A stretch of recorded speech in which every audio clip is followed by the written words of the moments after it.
आदाब, नमस्कार, अस्सलाम वालेकुम नाज़रीन। पल पल न्यूज़ के न्यूज़ रूम से मैं हूं आपके साथ नदीम अकरम।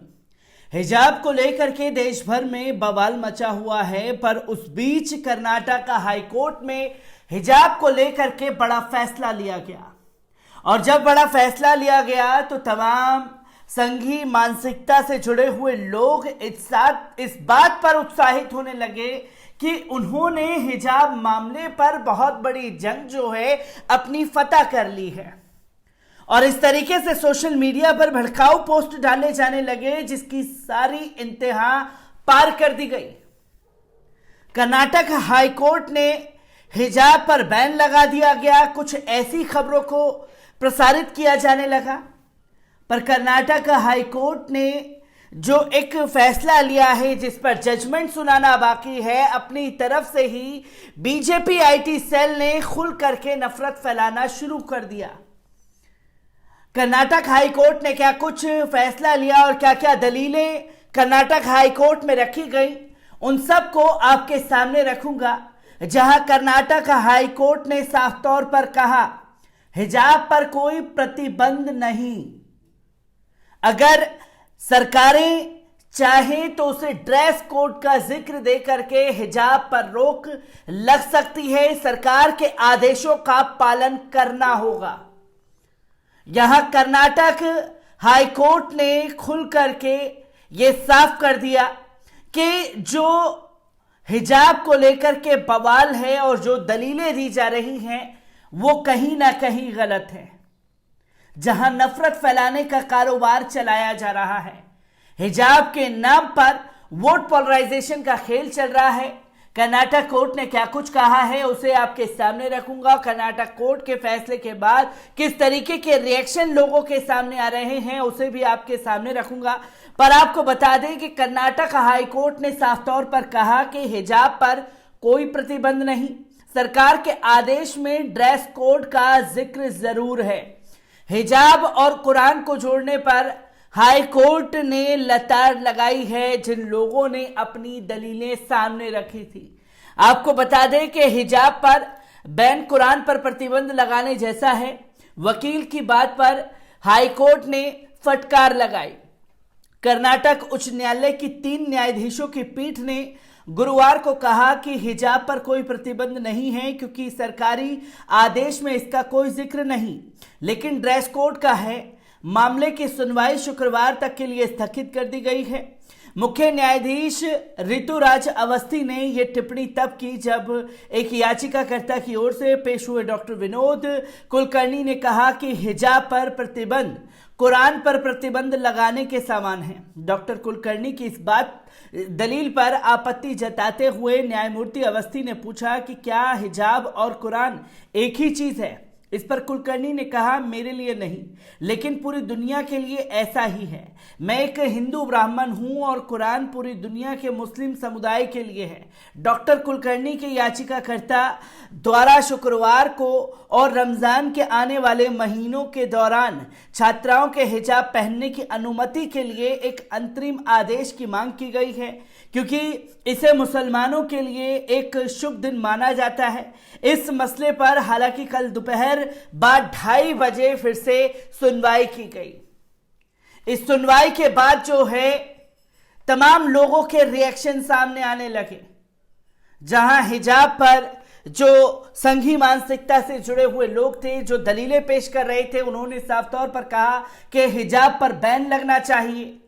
तो हिजाब पर बैन को लेकर के कोर्ट ने अपने जो फैसले थे उसे क्लियर कर दिया कि हिजाब पर किसी तरीके का कोई प्रतिबंध नहीं लगेगा। अगर राज्य सरकार कुछ नियम कानून तय करना चाहती है तो उनके नियमों के हिसाब से चलना पड़ेगा, पर हिजाब पर बैन नहीं लगेगा। और जब हिजाब को लेकर के बड़ी टिप्पणी कर्नाटक हाईकोर्ट द्वारा कर दी गई है तो तमाम लोगों के रिएक्शन आना शुरू हो गए हैं, जिस पर कई लोगों ने साफ तौर पर कहा है कि जो लोग भड़का रहे हैं उन्हें जेल में डाल देना चाहिए। कर्नाटक में चल रहे हिजाब विवाद के बीच केंद्रीय मंत्री प्रहलाद जोशी ने शुक्रवार को कर्नाटक सरकार से उन लोगों को गिरफ्तार करने का आग्रह किया जो अदालत के अंतरिम आदेश का उल्लंघन कर रहे हैं, चाहे वे केसरी हो या हिजाब। हुबली में एनआईए से बात करते हुए केंद्रीय मंत्री ने कहा कि कोर्ट के अंतरिम आदेश का उल्लंघन करने की कोशिश करने वालों को सलाखों के पीछे डाल दो, चाहे वे केसरी हो या हिजाब हो। शुक्रवार को केंद्रीय मंत्री प्रहलाद जोशी ने कहा कि कुछ लोग गलत इरादे से हिजाब विवाद को समाप्त नहीं होने दे रहे हैं। अदालत के आदेश का पालन नहीं करना बहुत अधिक है और इसे बर्दाश्त नहीं किया जा सकता। कर्नाटक की बसवराज बोम्मई सरकार ने शुरू में लोगों को शांत करने की कोशिश की, अब समय समाप्त हो गया है। यदि कोई बाहरी व्यक्ति शिक्षा के बाहर परेशानी पैदा करता हुआ पाया जाता है तो उसे सलाखों के पीछे डाल दिया जाए। कर्नाटक विधानसभा के अंदर कांग्रेस के रात भर के विरोध पर प्रतिक्रिया व्यक्त करते हुए कर्नाटक के मंत्री के ईश्वरप्पा के इस्तीफे की मांग करते हुए राष्ट्रीय ध्वज को भगवा से बदलने के बारे में उनकी विवादास्पद टिप्पणी पर जोशी ने कहा, विरोध प्रदर्शन करना कांग्रेस के लिए अब एकमात्र काम है। ईश्वरप्पा ने अपना रुख बहुत स्पष्ट किया कि उन्होंने कहा कि कई समस्याएं हैं और विपक्ष के पास इस संबंध में रचनात्मक सुझाव देने का अवसर है, लेकिन वे सिर्फ अपनी वोट बैंक की राजनीति के लिए एक गैर मुद्दे पर विरोध कर रहे हैं। जहां कर्नाटक सदन में भी इस मुद्दे को उठाया गया, जहां कांग्रेस जम करके विरोध प्रदर्शन सरकार का करती हुई नजर आई और ये साफ तौर पर कहा कि हिजाब को लेकर के ये बयानबाजी चल रही है। अगर इतना ही आपको भगवा से प्रेम है तो तिरंगे को हटा करके आपके लोग तो भगवा लहरा रहे हैं। उन लोगों के खिलाफ कार्रवाई क्यों नहीं हो रही जो लोग बच्चियों को उकसाने की कोशिश कर रहे हैं? और कर्नाटक हाईकोर्ट के फैसले के बाद जो है 60 से ज्यादा बच्चियां जो हिजाब को लेकर के प्रदर्शन कर रही थी वो अपने अपने घर लौट गई हैं। फैसले के बाद फिर से जो है वो हिजाब को लेकर के प्रदर्शन करेंगी।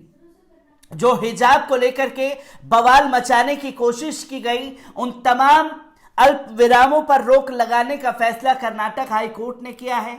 जहां हिजाब को बैन करने चले थे संघी मानसिकता से जुड़े हुए लोग, उन्होंने साफ कर दिया कोर्ट ने कि हिजाब पर कोई प्रतिबंध नहीं है, सरकारें डिसाइड करेंगी कि करना क्या है।